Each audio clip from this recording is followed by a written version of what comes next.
gülen az. Ağlayan çok, gülen az. Girdim yar bahçesine, ağlayan çok, gülen az. Evet, çok kıymetli ve değerli dinleyicilerimiz, Emektaroğlu Bant ve Kayıt Stüdyosu, siz saygıdeğer müzik severlerine bu kez de Orhan Demirkan'ın birinci özel kasetini sunmaktan kıvanç duyar.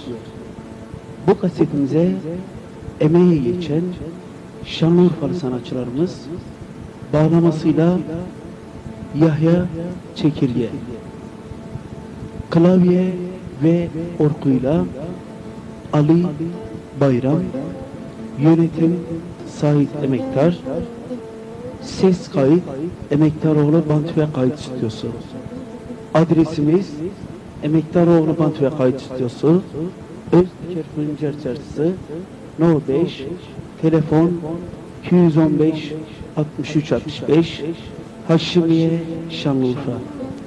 Her şey gönlünüzce olsun, hoşça kalınız.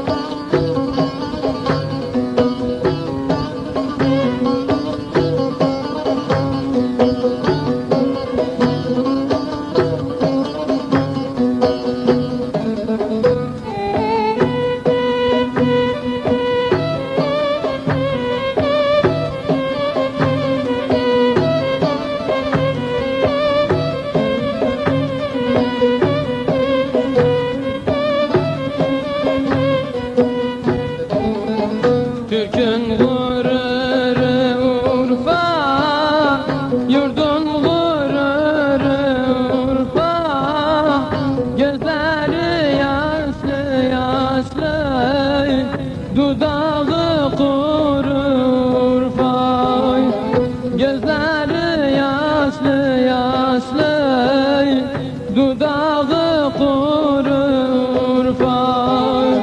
Hani kalk bir zilgit çal, hani